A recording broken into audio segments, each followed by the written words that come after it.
Hello students, स्वागत है आपका हमारे चैनल सिक्स सेंस क्लासेस में। आज मैं पढ़ाने वाला हूं आपको लाइफ प्रोसेस का सेकंड लेक्चर है ये, और मैं पढ़ाऊंगा आपको बहुत ही इंपॉर्टेंट, बहुत ही प्यारा और आसान सा टॉपिक जिसका नाम है डाइजेस्टिव सिस्टम। बहुत ही आसान है और बहुत ही अच्छे तरीके से समझेंगे हम इसको। इस तरीके से समझेंगे कि आपको याद ना करना पड़े, एक बार ही समझ में आ जाए और ब्रेन में सेट हो जाए। तो आइए स्टार्ट करते हैं आज का टॉपिक, डाइजेस्टिव सिस्टम।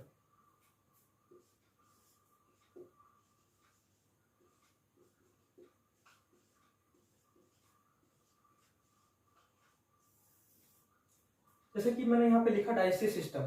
तो डाइजेस्टिव सिस्टम होता क्या है, डाइजेशन होता क्या है, तो सबसे पहले समझिए डाइजेशन क्या होता है।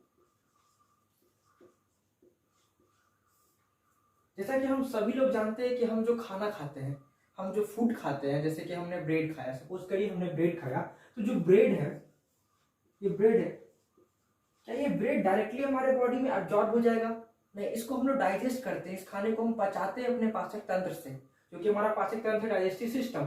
इससे अपने खाना को, हम अपने फूड को पचाते हैं। तो किस तरीके से पचाते हैं, ये काम करता है हमारा डाइजेस्टिव सिस्टम। और किस तरीके से ये खाना, ये फूड पचता है, इसको बोलते हैं हम लोग डाइजेशन। तो देखिए, ये जो ब्रेड है, ये ब्रेड को क्या करता है, ये एक लार्जर मॉलिक्यूल है। कैसा मॉलिक्यूल है ये? लार्जर मॉलिक्यूल है, मतलब बड़ा मॉलिक्यूल है, लार्जर मॉलिक्यूल है। और हमारा जो बॉडी है, इसको क्या करता है, इसको स्मॉलर मॉलिक्यूल्स में तोड़ देता है। समझ में आ रहा है आपको? स्मॉलर मॉलिक्यूल्स में तोड़ देता है। जब इसको स्मॉलर मॉलिक्यूल्स में तोड़ देता है, तो ये इजी टू एब्जॉर्ब हो जाता है, और इसे हम इस फॉर्म में एब्जॉर्ब करते हैं। और किस प्रोसेस से तोड़ता है? तो by the mechanical process and chemical process. और केमिकल प्रोसेस में क्या होता है? एंजाइमेटिक। इसमें जो एंजाइम्स हमारे बॉडी यूज करती है, उसको बोलते हैं हम लोग केमिकल प्रोसेस। तो समझिए, हमारे बॉडी में जो हमने फूड खाया, जो कि लार्जर मॉलिक्यूल था, उसको स्मॉलर मॉलिक्यूल्स में तोड़ दिया हमारे बॉडी ने with the help of process. कौन सा प्रोसेस? मैकेनिकल प्रोसेस और केमिकल प्रोसेस। केमिकल प्रोसेस में कौन सा होता है? एंजाइमेटिक प्रोसेस, क्योंकि हमारे बॉडी में एंजाइम्स हैं, वो यूज होते हैं इस फूड को डाइजेस्ट करने में, हेल्प करने में, उसको स्मॉलर मॉलिक्यूल्स में तोड़ने में। और जो मैकेनिकल, जैसे कि हमारा तित है, हम जब ब्रेड खा रहे हैं, कुछ भी खा रहे हैं, जो फूड खा रहे हैं, उसमें क्या हो रहा है, जो हमारा ब्रेड है उसको हम small small small small particles में तोड़ देते हैं, ताकि हमारे बॉडी में इजी टू एब्जॉर्ब हो सके, इजी टू डाइजेस्ट हो सके। इतना बड़ा ब्रेड तो डायरेक्टली एब्जॉर्ब नहीं ना कर पाएगा हमारा बॉडी। ये हमारा लार्जर मॉलिक्यूल्स था, तो ये हमारा स्मॉलर मॉलिक्यूल्स। किस प्रोसेस से तोड़ा? केमिकल और मैकेनिकल प्रोसेस से। केमिकल में क्या? एंजाइमेटिक। और इस पूरे प्रोसेस को हमने बोला दिस इज कॉल्ड डाइजेशन। अगर आपको बोले किसी ने कि डिफिनेशन बताइए, तो आप लिखिएगा conversion of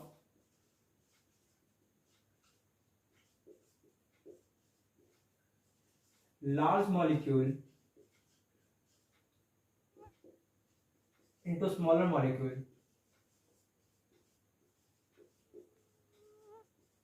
by the process of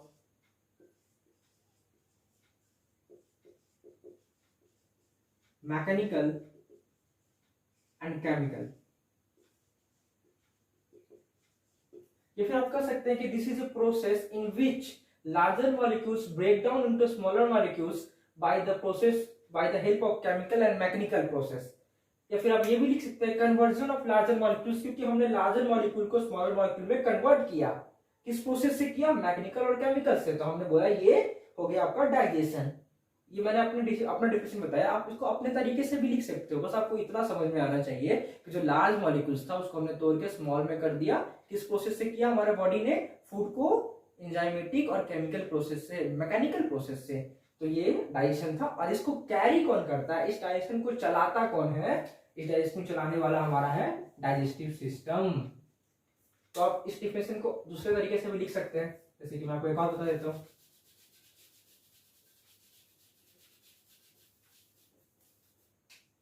आसान है, प्रोसेस ऑफ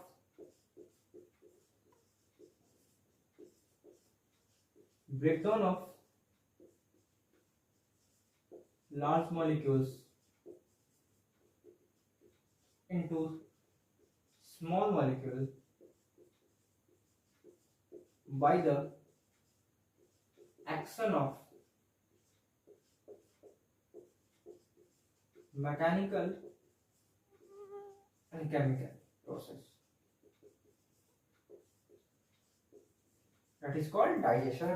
तो चीज वही है, समझिए कि लार्ज मॉलिक्यूल्स को स्मॉल मॉलिक्यूल्स में तोड़ दिया, इसको बोल दिया ना डाइजेशन। अब आगे बढ़ते हैं, इसको कैरी कौन करता है, डाइजेस्टिव सिस्टम। अब हम पढ़ते हैं कि डाइजेस्टिव सिस्टम में क्या क्या चीजें होती हैं जो कि हेल्प करती है डाइजेशन में, और किस प्रकार से डाइजेशन होता है।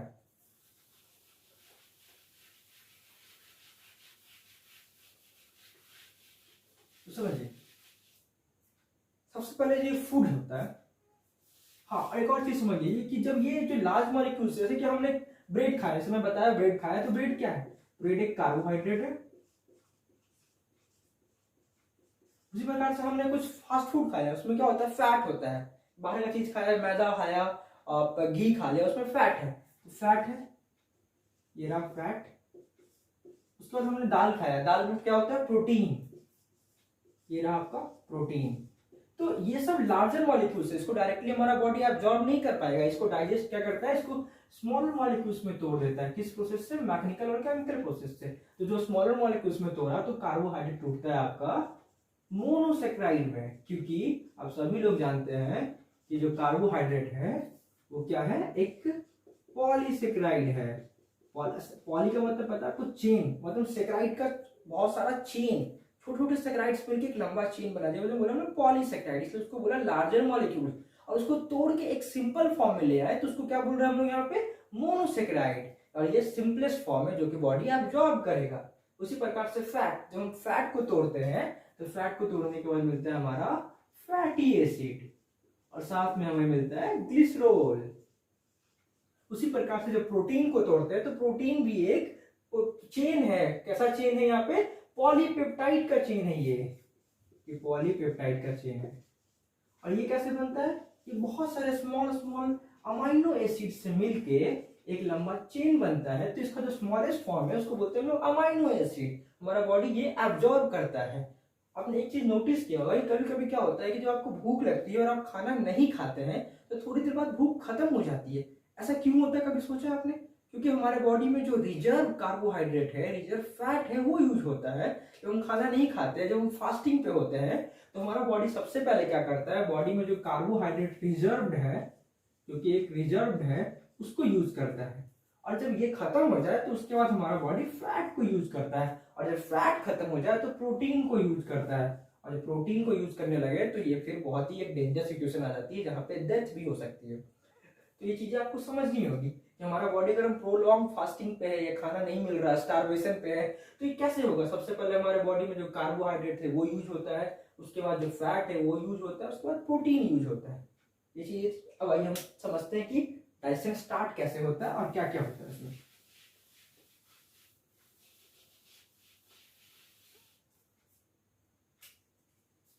आपने ये चीज तो देखा ही होगा, और सबसे पहले समझिए, ये जो मैं डायग्राम बना रहा हूं अभी,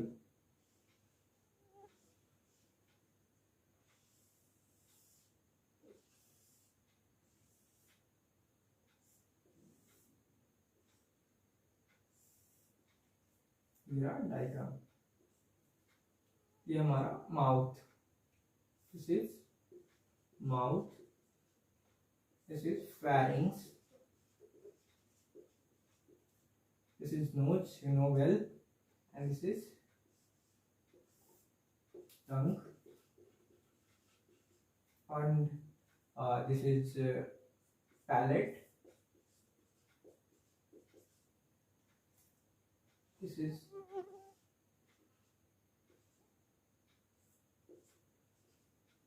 गलेट, जो कि फर्दर आगे जाके बन जाता है ओइसोफेगस,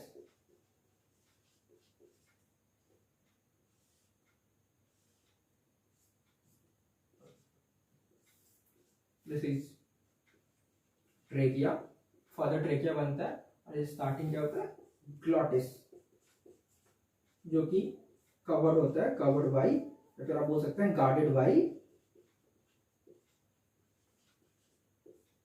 इपिग्लॉटिस, इसके हिंदी में बोलते हैं सुंदरी, इपिग्लॉटिस, जो कि एक पतली सी चिप्पी टाइप बोल सकते हैं आप, जो इसको ढक्कन ढक्कन ढक्कन जैसे कि हम लोग कुछ निगलते हैं तो ये बंद कर देता है, ऐसा समझिएगा। इपिग्लॉटिस, ग्लॉटिस को कवर करने वाला कौन, इपिग्लॉटिस, ये ट्रेकिया। और ये हमारा यहाँ पे होता है सभी लोग जानते हैं डायफ्राम। फिर ये ओसोफेगस क्या बन जाता है आगे जाके स्टमक, जैसे स्टमक, फिर ये ड्यूडनम और उसके बाद इंटेस्टाइन।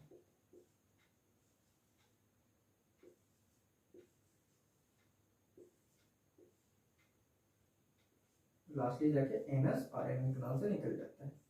ये हमारा स्मॉल इंटेस्टाइन और ये रहा हमारा बाइलोब, ट्रायंगुलर स्लिप, लीवर, ये रहा पैनक्रियाज और इसमें रहा गॉल ब्लैडर लीवर में। डायग्राम समझिएगा, मैंने बहुत रफ डायग्राम बनाया है आपको बस समझने के लिए, बहुत ही इंपॉर्टेंट है। मैं यहाँ पे लिख देता हूँ, LI है ये लार्ज इंटेस्टाइन, ये स्मॉल इंटेस्टाइन है SI, ये आपका एनाल कैनाल है, ये रहा एनाल कैनाल और lastly this is anus and this is rectum, this is stomach, this is liver, pancreas, gallbladder। ये पूरा का पूरा डाइजेस्टिव सिस्टम स्ट्रक्चर है, समझिएगा ध्यान से, इसको मैं समझा रहा हूं आपको, समझिएगा। बहुत ही इंपॉर्टेंट, बहुत ही प्यारा सा डायग्राम। हाँ डायग्राम थोड़ा गंदा है पर समझ सकते हैं इसको अच्छी तरीके से।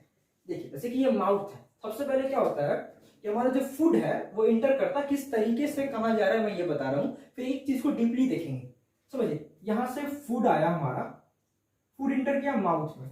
अब माउथ से क्या होता है कि माउथ से फूड आता है फैरिंग्स में, और यहाँ पे आपको सब लोग पता है कि यहाँ पे एक यूवला होता है जिसको आप लोग बोलते हैं कि जिसको आप लोग क्या बोलते हैं, यूब्लुबिया बोलते हैं हिंदी में, यूवला, जो कि एक लटका हुआ पार्ट होता है, ऐसे हैंगिंग पार्ट होता है माउथ के अंदर, टंग पोस्टीरियर पार्ट ऑफ टंग पे, टंग के पास।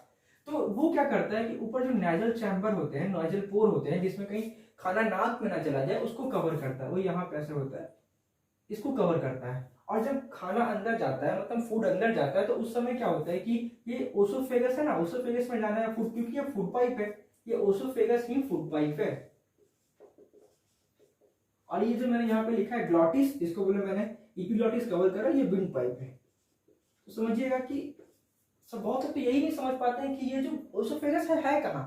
अच्छा हमारा बॉडी, हमारा ये जो पार्ट दिख रहा है आपको, ये वेंट्रल पार्ट है, और ये जो पार्ट दिख रहा है पीछे वाला ये आपका डॉर्सल पार्ट है। फ्रंट वाला वेंट्रल डॉर्सल में आप कंफ्यूज मत होइएगा। जिस तरह से हम मुड़ सकते हैं, मतलब फोल्ड हो सकते हैं, उसको हम वेंट्रल बोलते हैं, और जैसे फोल्ड नहीं हो सकते उसको डॉर्सल बोलते हैं। हम इस साइड से झुक सकते हैं, इसलिए हमने इसको फ्रंट वाले को वेंट्रल बोला, पीछे से झुक नहीं सकते इसलिए हमने डॉर्सल बोला। उसी प्रकार से देखिए ये जो ओसोफेगस है वो डॉर्सल पार्ट में प्रेजेंट है, और अगर फ्रंटल पार्ट में देखेंगे आप, जो कि वेंट्रल है, वहां पे आपका ट्रेकिया है, मतलब ग्लॉटिस है, जो कि फर्दर आगे जाके ट्रेकिया बन जाता है। तो यहाँ पे फैरिंग्स में दो चीजें होती है, एक फूड पाइप होता है, एक विंड पाइप होता है। तो जब खाना जहाँ के फूड माउथ से अंदर आकर फैरिंग्स में आया, तो फैरिंग्स में आने के बाद यहाँ पे जो यूवला होता है, जो कि लटका हुआ होता है, हैंगिंग होता है, वो नेजल चैम्बर को बंद करता है, नेजल पोर्स को बंद करता है, ताकि खाना नाक में ना जाए। और उसके बाद ये जो इपिग्लॉटिस है, जो कि ग्लॉटिस का ढक्कन है, कवर है, ये ग्लॉटिस को कवर करता है, ताकि जो खाना इसमें ना जाए विंड पाइप में, और खाना जाए फूड पाइप में। जब खाना फूड पाइप में आता है, तो फूड पाइप में आने के बाद यहाँ पे पेरिस्टाल्सिस मूवमेंट होता है। पेरिस्टाल्सिस मूवमेंट समझिए कि स्क्वीजिंग करना, इस प्रकार से स्क्वीज करता हुआ खाना उसमें जाता है, आगे की ओर बढ़ता है। यहाँ पे जो मसल्स होते हैं वो कॉन्ट्रैक्शन करते हैं खाना को आगे बढ़ा सके, फूड को आगे बढ़ा सके। यहाँ पे फूड आया, उसके बाद फूड क्या करता है, यहाँ पे एक स्फिंक्टर होता है, स्टमक का 4 पार्ट होता है, मैं बताऊंगा, पहले समझिए। यहाँ पे स्फिंक्टर होता है, मतलब एक मसल्स होता है कि खाना एक बार आगे चला गया फूड स्टमक में, तो बैक फ्लो ना हो पाए, वापस ओसोफेगस में ना आए, इसीलिए यहाँ पे स्फिंक्टर होता है, एक रोकने के लिए, एक जाम करने के लिए, इसको समझिए कि लॉक होता है इस तरीके से। अब खाना आ गया स्टमक में डाइजेशन होगा, जो भी प्रोसेस होता है वो होगा। डाइजेशन स्टमक में होने के बाद ये रहा हमारा स्मॉल इंटेस्टाइन, यहाँ से शुरू होता है, ये ड्यूडनम है, मैं यहाँ पे लिख देता हूँ, ये ड्यूडनम है। मैं इसको बताऊंगा, स्मॉल इंटेस्टाइन के 3 पार्ट होते हैं, ये ड्यूडनम है, ड्यूडनम में आता है, फिर फर्दर ड्यूडनम में डाइजेशन होने के बाद ये चला जाता है जेजुनम में, इलियम में एब्जॉर्प्शन होता है, उसके बाद आता है लार्ज इंटेस्टाइन में, स्मॉल इंटेस्टाइन के बाद लार्ज इंटेस्टाइन में, और उसके बाद फिर रेक्टम में, रेक्टम भी लार्ज इंटेस्टाइन का ही पार्ट है, एनल कैनाल, उसके बाद एनस से निकल जाता है खाना बाहर, वेस्ट मटेरियल बाहर। तो समझिए एक बार फिर से, कहाँ गया फूड, माउथ में, माउथ से कहाँ आया, फैरिंग्स से, फैरिंग्स में क्लोज हो गया कौन कौन सा, नेजल पोर ऊपर का, किसने किया, जो हैंगिंग पार्ट है यूवला, उसके बाद यहाँ पे जो एपिग्लॉटिस था किसको कवर किया, विंड पाइप को। तो हमारा जो फूड कहाँ गया, ओसोफेगस में, फूड पाइप में, ओसोफेगस है स्टमक में, स्टमक से स्मॉल इंटेस्टाइन में, स्मॉल इंटेस्टाइन लार्ज इंटेस्टाइन में, लार्ज इंटेस्टाइन से एनाल कैनाल में, एनाल कैनाल से आया एनएस से बाहर, वेस्ट मटेरियल बाहर। तो ये पूरा का पूरा डाइजेशन का एक प्रोसेस था, किस प्रकार से होता है। लेकिन आपको डीपली थोड़ा सा बताऊंगा मैं कि क्या क्या होता है, वहां पे क्या क्या यूज होते हैं। ये तो मैकेनिकल प्रोसेस मेनली कहाँ कहाँ होता है, तो मैकेनिकल प्रोसेस जो होता है वो माउथ में होता है और स्मॉल इंटेस्टाइन में होता है। माउथ में क्या हो गया कि जो च्यूइंग करते हैं हम लोग, वो मैकेनिकल प्रोसेस हुआ, ठीक है। और जो क्या यहाँ पे ड्यूडनम में जो होता है मैकेनिकल प्रोसेस, यहाँ पे बहुत सारे एंजाइम्स आके मीट करता है और यहाँ पे भी कुछ घूमने का काम चलता है, इसलिए हम लोग बोलते हैं कि यहाँ भी होता है। आइए आगे बढ़ते हैं इसको टॉपिक से।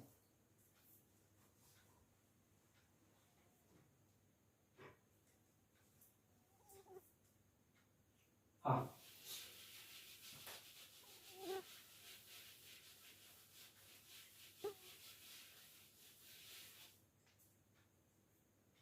अब एक एक पार्ट हम बहुत ही आसानी से समझेंगे, हर एक चीज को डीपली, ताकि ब्रेन में सेट हो जाए सीधा।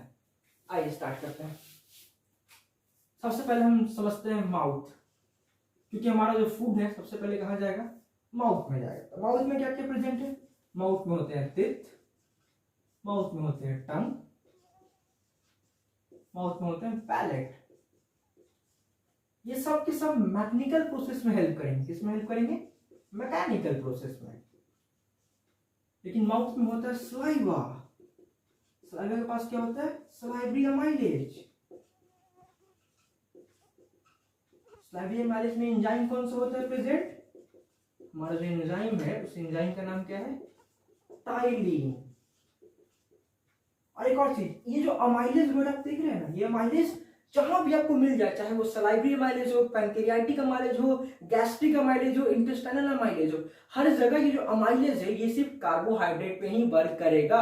जहां भी अमाइलेज मिल जाए समझिए कि ये कार्बोहाइड्रेट का एंजाइम है, बिना कुछ सोचे समझे सीधा कार्बोहाइड्रेट। तो ये डाइजेशन करेगा कार्बोहाइड्रेट का, यानी कि स्टार्च का।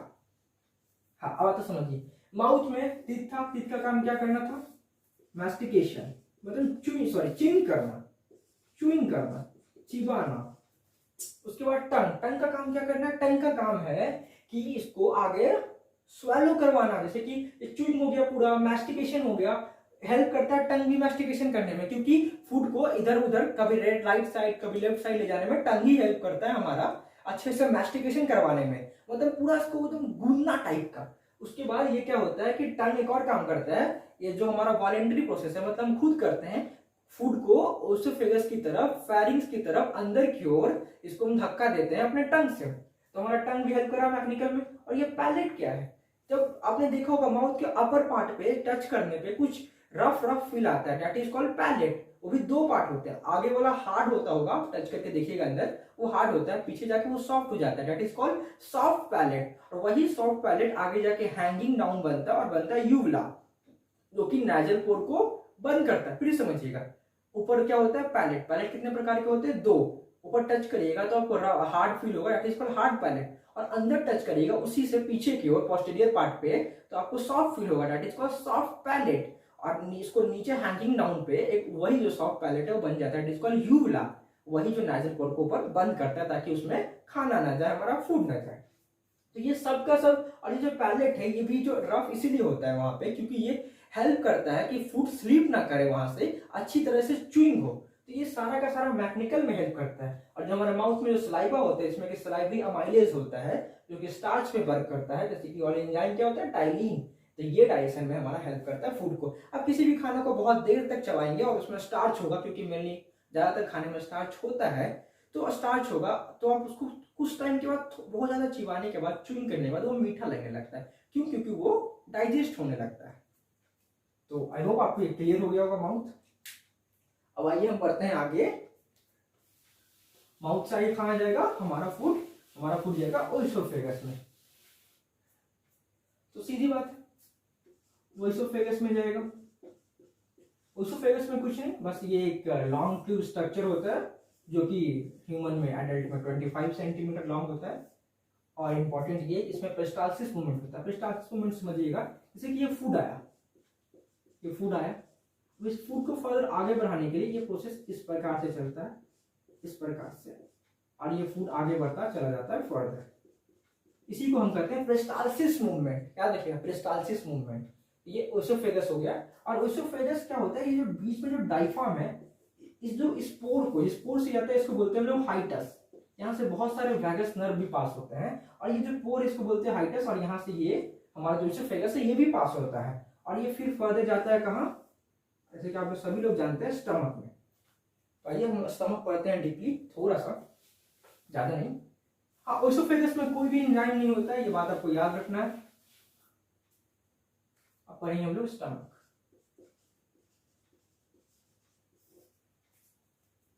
ये रहा हमारा ओसोफेगस, खत्म हुआ यहाँ पे।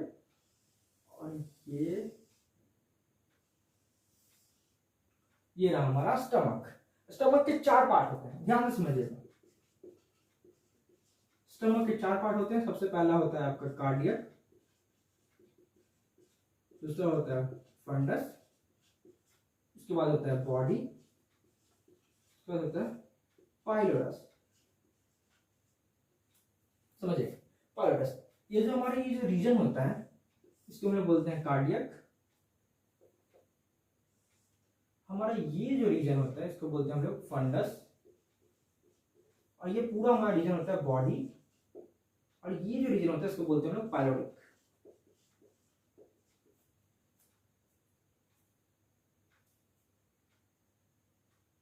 ठीक है, समझ आ रहा है आपको?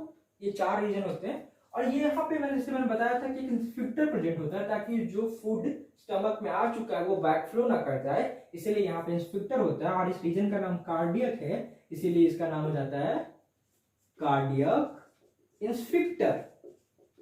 आपको याद करना हुआ ये चीज, कार्डियक स्फिंक्टर। और एक और बात, यहाँ पे एक और नाम होता है, जैसे कि ये ओसोफेगस है और ये हमारा स्टमक है। स्टमक के लिए कौन सा वर्ड यूज करते हैं हम लोग? गैस्ट्रिक।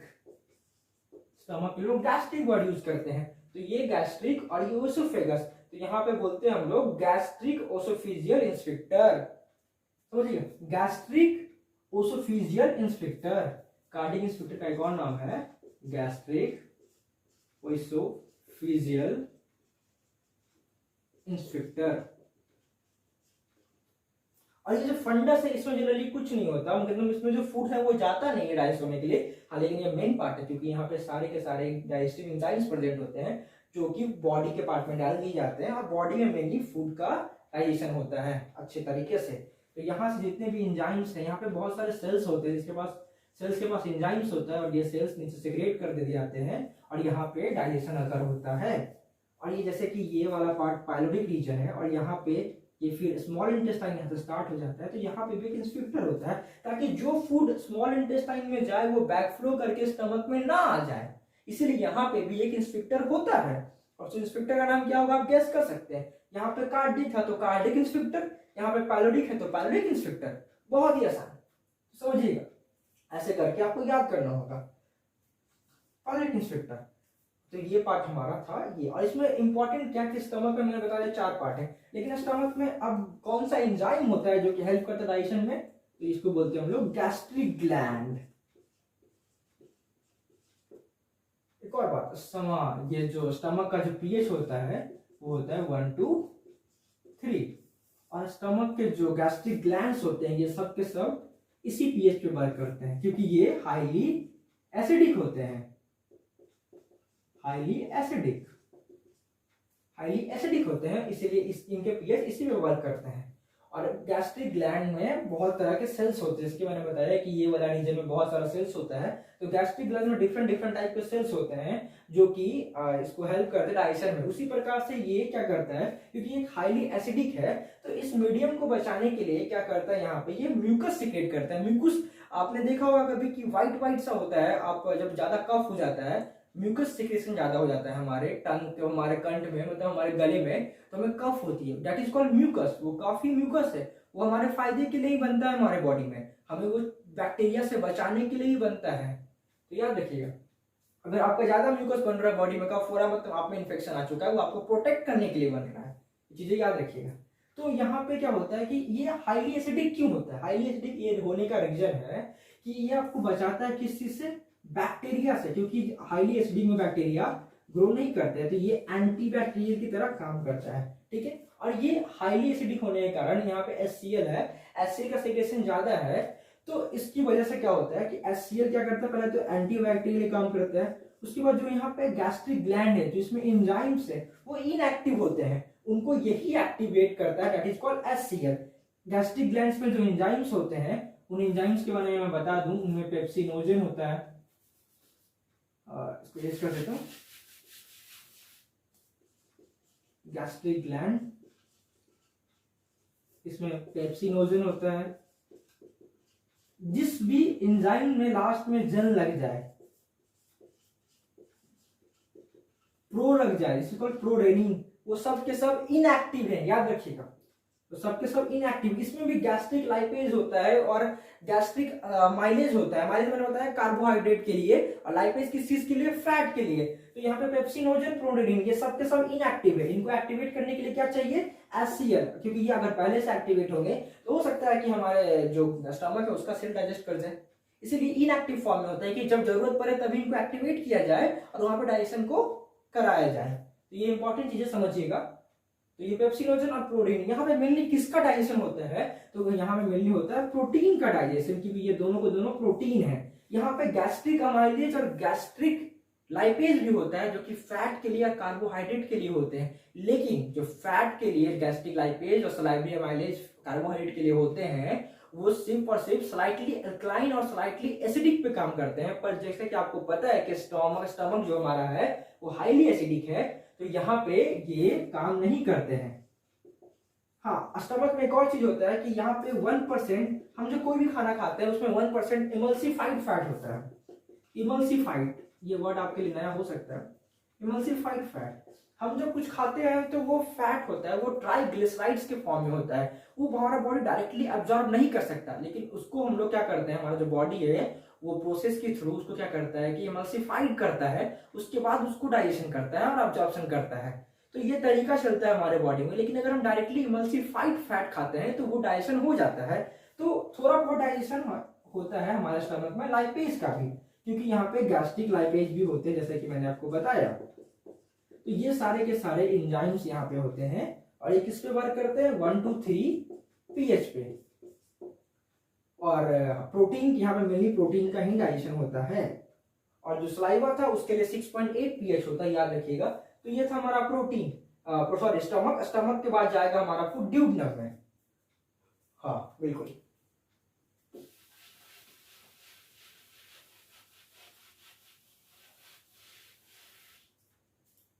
हमारा फूड ड्यूडेनम आ गया। ड्यूडेनम एक सी शेप है, स्ट्रक्चर है, ये रहा ड्यूडेनम। फर्दर और जेजनम और इलियम मिल जाते हैं इसी में। दिस इज लार्ज इंटेस्टाइन, मैं नहीं बना रहा, जेजनम इलियम यहाँ पे होते हैं, आप सभी जानते हैं। यहाँ पे ड्यूडेनम में क्या होता है, ये यहाँ पे आप लोगों को पता है कि ये दिस इज कॉल्ड लीवर, और this is called further stomach होता है यहाँ पे, तो यहाँ पे पैनक्रियाज भी होते हैं। तो फर्दर क्या होता है कि ये जो लीवर है, लीवर क्या बनाता है, आप लोग सभी लोग जानते हैं कि लीवर बनाता है बाइल। और बाइल का मेन काम क्या क्या है, इमल्सिफाइड करना फैट को। इमल्सिफाइड का मतलब मैं आपको बार बार बता रहा हूँ कि इमल्सिफाइड का मतलब है कि हमारा बॉडी फैट को डायरेक्टली अब्जॉर्ब नहीं कर सकता, इसलिए उसको एक स्ट्रक्चर में कन्वर्ट करते हैं, उसी को इमल्सिफाइड बोलते हैं। और इमल्सिफाइड बोलते हैं उस प्रोसेस को, और उसमें बनता क्या है, उसमें बनाते हैं हम लोग मिसिल। अब मिसिल क्या होता है मैं आपको अच्छी तरीके से बताऊंगा, उससे पहले मैं ये बात कर लेता हूँ कि हाँ, जैसे कि अभी समझ लीजिए हमारा फैट है, जैसे कि ये फैट है, इतना बड़ा फैट है, इसको डायरेक्टली बॉडी अब्जॉर्ब नहीं कर सकता, इसीलिए इसको हम लोग कन्वर्ट करते हैं मिसिल्स में, मिसिल्स में कन्वर्ट करते हैं। अब मिसिल क्या है, मिसिल क्या होता है कि जैसे कि ये अंदर फैट है और उसके ऊपर हमने लेयर डाल दिया किसका, बाइल सॉल्ट का, तो बाइल सॉल्ट का लेयर है, अंदर में सॉल्ट में डाल दिया फैट, तो इस स्ट्रक्चर को हमने बोल दिया मिसिल। और मिसिल को ही एब्जॉर्ब किया जाता है इजी फॉर्म में। अब मिसिल को एब्जॉर्ब कैसे करते हैं, तो हमारा जो स्मॉल इंटेस्टाइन है, आगे बात करते हैं उसके बारे में, पहले ये समझिए मिसिल्स। और इस प्रोसेस को, मतलब फैट को मिसिल्स में कन्वर्जन करने के प्रोसेस को ही बोलते हैं इमल्सिफाइड। अब इसको हम लोग एब्जॉर्ब कर सकते हैं, क्योंकि ये एक स्मॉल बन गया फैट, पहले लार्जर मॉलिक्यूल्स था, अब हो गया स्मॉलर मॉलिक्यूल्स, समझिए। तो लीवर क्या करता है, बाइल सॉल्ट बनाता है, और ये बाइल सॉल्ट बना के ड्यूडेनम में डाल देता है, और यहाँ से जो फूड आया वो भी ड्यूडेनम में था।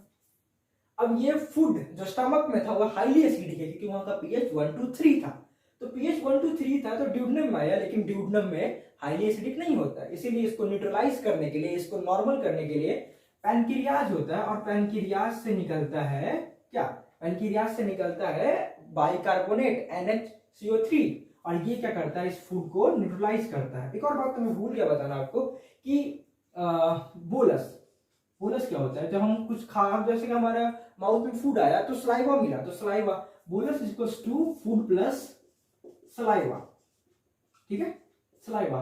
और यही बोलस जो स्टमक में आता है और एसिडिक बन जाता है, ये बोलस जो स्टमक में आया, स्टमक में आने के बाद इसको हमने बोला ये काइम बन गया, ठीक है। काइम का मतलब क्या, बोलस प्लस में गैस्ट्रिक ग्लैंड, ठीक है, स्टमक में, और यही काइम जब ड्यूडेनम में आता है, कहां आता है, ड्यूडेनम में, इसमें, तो यहाँ पे बन जाता है काइल, क्योंकि यहाँ पे बहुत सारे एंजाइम मिल रहे हैं, जैसे कि लीवर से आया बाइल सॉल्ट। हाँ, एक और बात, लीवर डायरेक्टली बाइल सॉल्ट नहीं देता है, लीवर के पास बाइल सॉल्ट होता है, पर वो पहले गाल ब्लैडर को देता है, और गाल ब्लैडर उस बाइल सॉल्ट को, उस बाइल को 6 to 7 टाइम कॉन्सेंट्रेट करता है, गाढ़ा करता है, उसके बाद उसको डाला जाता है ड्यूडेनम में, और ड्यूडेनम में डालने के, वहां पर ड्यूडेनम में डालते हैं, और यहाँ से पैनक्रियाज इसको न्यूट्रलाइज करता है फूड को, इसको हम काइल बोलेंगे, क्या बोलेंगे हम, काइल। यहाँ से ये हो गया। उसके बाद जो ये इंटेस्टाइन है, क्योंकि ये स्मॉल इंटेस्टाइन है, ड्यूडेनम का पार्ट, ड्यूडेनम स्मॉल इंटेस्टाइन का पार्ट है, तो ये खुद का बहुत सारा एंजाइम रिलीज करता है, और ये फिर इसको फर्दर डाइजेशन करता है, और मैक्सिमम डाइजेशन कहाँ होता है, हमारा स्मॉल इंटेस्टाइन में, ठीक है, कंप्लीट डाइजेशन होता है हमारा स्मॉल इंटेस्टाइन में, ठीक है, समझिएगा यहाँ पे।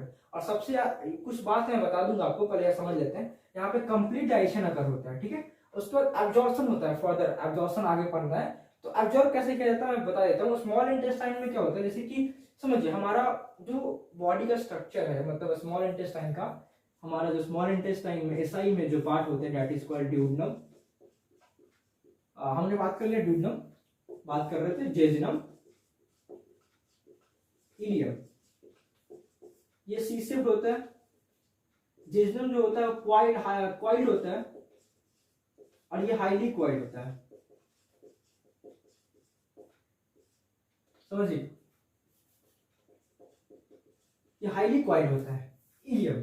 तो इनमें क्या होता है, इतना बड़ा स्ट्रक्चर हाईली क्वाइल्ड क्यों किया गया है, ताकि डाइजेशन, यहाँ पे एब्जॉर्प्शन अच्छे से हो सके, और इसको सरफेस एरिया को बढ़ाने के लिए यहाँ पे एक और चीज होता है, जो इस स्मॉल इंटेस्टाइन में विलाई बनते हैं, और माइक्रो विलाई। अब आप सोच रहे हो ये क्या है, तो फिंगर लाइक प्रोजेक्शन, समझ करिए कि ये हमारा है स्मॉल इंटेस्टाइन, और यहाँ से हमने ब्रश बॉर्डर, ऐसे ब्रश देखा आपने, ब्रश में जो लंबे लंबे से निकले हुए होते हैं, इसको हमने बोल दिया विलाई, और small small small small small निकाली हुआ माइक्रो विलाई। तो ये सरफेस एरिया, सब कुछ कहिए, अब ये प्लेन था, अब ये ऐसे बीच में गड्ढा, फिर उठा हुआ, फिर बीच में गड्ढा, फिर उठा हुआ, फिर बीच में गड्ढा, तो ये सरफेस एरिया इंक्रीज हो गया, तो ये अच्छे से एब्जॉर्प्शन हो पाए, इसलिए सरफेस एरिया इंक्रीज कर दिया। तो यही विलाई में क्या होता है, ये मिसल जाके यहाँ पे एब्जॉर्ब होता है, और उसके बाद मिसल तो एब्जॉर्ब हो गया, उसके बाद क्या होता है कि इस पे एक प्रोटीन चढ़ा दिया जाता है, हाँ प्रोटीन चढ़ा दिया जाता है, इसको फिर फर्दर इस पे एक प्रोटीन डाल देते हैं, और बीच में डाल देते हैं फैट, इसको बोलते हैं हम लोग काइमोप्रोटीन, काइमोप्रोटीन।